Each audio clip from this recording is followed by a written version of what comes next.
शुभी अपनी बड़ी बहन सिमरन के साथ एक अनाथालय में रहती थी। उनका इस दुनिया में और कोई भी नहीं था, क्योंकि उनकी मम्मी की बचपन में ही मौत हो गई थी और उनके पिता ने उन दोनों को उस अनाथालय के बाहर छोड़ दिया था। तब से वो दोनों वहीं पर रहते थे। एक दिन शुभी अपनी बड़ी बहन और अनाथालय के बाकी बच्चों के साथ खेल रही थी कि तभी अचानक से सिमरन बेहोश होकर जमीन पर गिर जाती है। अरे दीदी, क्या हो गया आपको? दीदी दीदी उठिए। कुछ बच्चे दौड़कर जाते हैं और अनाथालय का ध्यान रखने वाली मीना को बुलाते हैं। मीना कई सालों से अनाथालय में बच्चों का ख्याल रख रही थी। उसके साथ अनाथालय का ध्यान रखने के लिए और भी 2-3 औरतें थीं। अरे क्या हो गया बच्चों? सिमरन बेहोश कैसे हो गई? शुभी शुभी, क्या हुआ इसे? मीना आंटी देखिए ना, अचानक से दीदी खेलते खेलते अपने आप ही बेहोश हो गई। एक काम करते हैं, मैं इसे बगल वाले अस्पताल ले जाती हूँ और शुभी तुम भी मेरे साथ चलो। इसे होश आएगा तो तुम्हारा वहां पर रहना जरूरी है। शुभी और मीना सिमरन को अस्पताल ले जाते हैं। वहां पहुंचने पर डॉक्टर शुभी को एडमिट कर लेते हैं और कुछ टेस्ट करते हैं। थोड़ी देर बाद डॉक्टर बाहर आते हैं और मीना से कहते हैं, देखिए, वो लड़की बहुत ज्यादा बीमार है। हमें नहीं लगता वो ज्यादा दिन तक बच पाएगी। ये सुनकर शुभी को बहुत बड़ा धक्का लगता है और वो जोर जोर से रोने लगती है। अब क्या होगा मीना आंटी? दीदी कैसे ठीक होगी? उनके अलावा मेरा कोई भी नहीं था। अब अगर वो भी नहीं रही तो मैं क्या करूंगी? नहीं शुभी, तुम चिंता मत करो, वो जल्दी ठीक हो जाएगी, उसे कुछ भी नहीं हो। मीना शुभी को समझा बुझाकर अनाथालय वापस ले जाती है। ऐसे ही कुछ दिन बीत जाते हैं और सिमरन तब से हॉस्पिटल में ही एडमिट थी। मीना भी ज्यादातर टाइम हॉस्पिटल में ही रहती थी, मगर शुभी अपनी बहन से मिलने हॉस्पिटल कम ही जा पाया करती थी।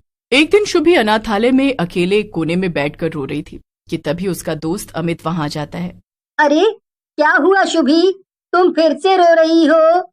सिमरन दीदी की वजह से ना, पर मैं एक ऐसी खबर लेकर आया हूँ कि तुम झट से रोना बंद कर दोगी। मैंने उस जादुई पानी के झरने का पता लगा लिया है, जो कि पास वाले जंगल में है। क्या? वही झरना जिसके बारे में हमें सिमरन दीदी ने बताया था? उन्होंने उसके बारे में किसी किताब में पढ़ा था, मगर मुझे नहीं लगता वो सच है। अरे नहीं शुभी, यकीन करो, वो बात बिल्कुल सच है। मैंने खुद उस झरने का पता ढूंढ निकाला है। जब सिमरन दीदी बीमार हुई थी, तभी से मैं उस झरने को ढूंढ रहा था, क्योंकि सिमरन दीदी ने ही हमें बताया था कि उस झरने में एक परी रहती है और वो जादुई झरना है और उसका पानी पीकर किसी भी बीमारी का इलाज हो सकता है। तो देर किस बात की है? चलो वहां चलते हैं अमित। मुझे नहीं पता कि उस झरने के पानी की बात में कितनी सच्चाई है, मगर फिर भी मैं उसका पानी दीदी को लाकर पिलाऊंगी, क्योंकि अब यही हमारी आखिरी उम्मीद है। और क्या पता वो पानी पीकर दीदी सच में ठीक हो जाए। हाँ, पर दिक्कत तो ये है कि हम वहाँ जाने के लिए अनाथालय से कैसे निकलेंगे? हमारा ऐसे बाहर जाना तो मना है ना। अगर मीना आंटी को पता चल गया तो हमें बहुत डांट पड़ेगी। तुम इसकी चिंता मत करो अमित, मेरे पास एक प्लान है। कल स्कूल के समय पर हम वहां जाएंगे। वैसे भी इस वक्त मीना आंटी अक्सर हॉस्पिटल आने जाने में ही व्यस्त रहती हैं, वो हम पर ज्यादा ध्यान नहीं देंगी। तो ठीक है फिर शुभी, कल सुबह तुम स्कूल के समय पर एकदम तैयार रहना, हम तभी उस जंगल में जाएंगे। अमित इतना कहकर वहां से चला जाता है और शुभी भी अपने काम करने लगती है।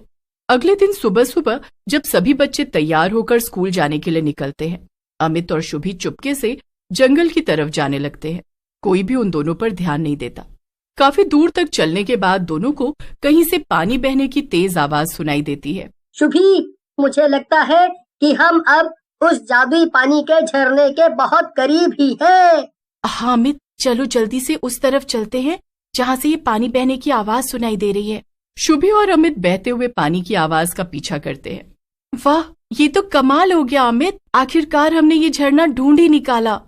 अमित और शुभी एक बोतल लेकर झरने में से पानी भरने के लिए आगे बढ़ते हैं, लेकिन तभी उन्हें एक डरावनी आवाज सुनाई देती है।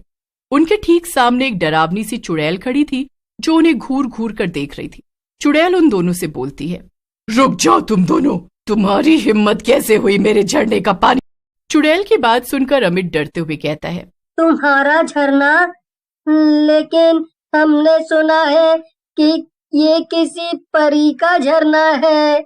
अमित की बात सुनकर चुड़ैल को बहुत गुस्सा आ जाता है और वो कहती है, मैंने तुझसे एक बार कहा ना कि ये मेरा झरना है, अब भाग यहाँ से वरना तुम दोनों को इसी झरने में डुबोकर मार डालूंगी।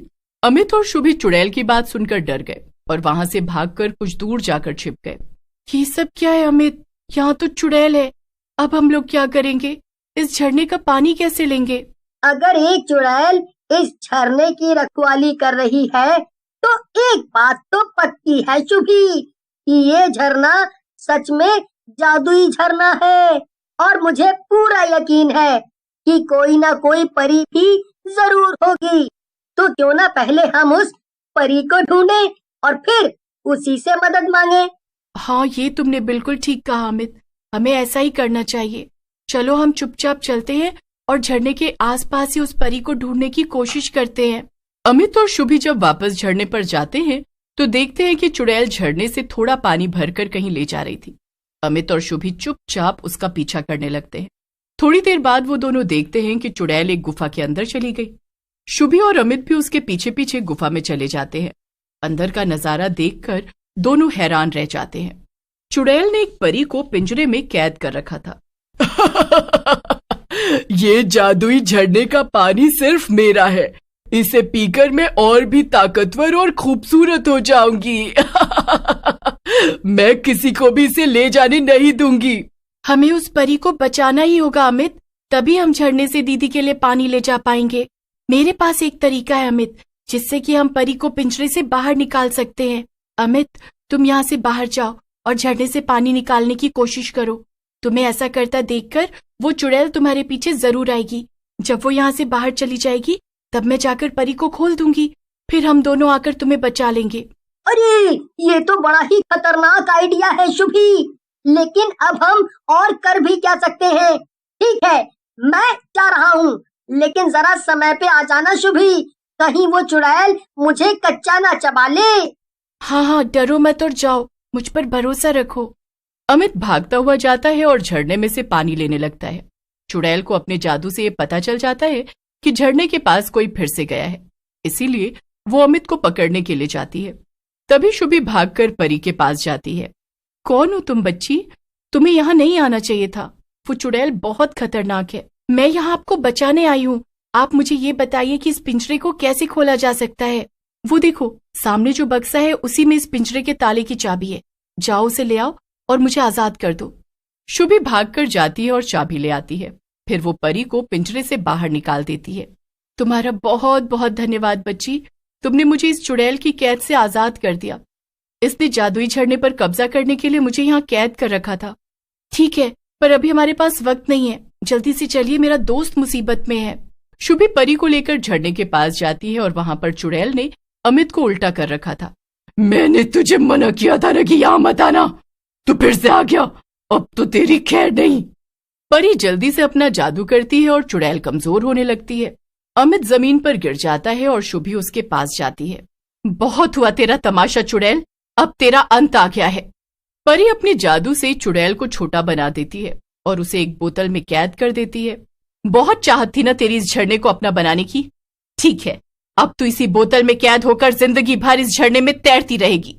परी बोतल को झरने में फेंक देती है और चुड़ैल का किस्सा हमेशा के लिए खत्म हो जाता है। बच्चों, तुम लोग इतने गहरे जंगल में यहाँ इस झरने तक आए, जरूर कोई बात है। मुझे बताओ, मैं तुम्हारी क्या मदद कर सकती हूँ? जी, मेरी दीदी बहुत बीमार है और हम उनके लिए ही इस जादुई झरने का पानी लेने आए थे। ठीक है, मैं अभी तुम्हें पानी देती हूँ। परी झरने से थोड़ा पानी लेकर बोतल में भरती है और उस पर कुछ जादू करती है। ये लो, इसमें मेरा आशीर्वाद भी है, तुम्हारी दीदी जल्दी ही ठीक हो जाएगी। पानी लेकर अमित और शुभी परी से विदा ले लेते हैं और वापस हॉस्पिटल पहुंच जाते हैं। उधर उन्हें लापता पाकर मीना बहुत परेशान हो गई थी। ये सब क्या है शुभी, अमित? मुझे तुम दोनों से ऐसी उम्मीद नहीं थी। तुम दोनों कहाँ गए थे? शुभी और अमित मीना को सारी बात बता देते हैं। मीना और शुभी सिमरन को जादुई झरने का पानी पिला देती हैं और वो एकदम ठीक हो जाती है। इसके बाद शुभी और सिमरन फिर से खुशी खुशी साथ रहने लगे।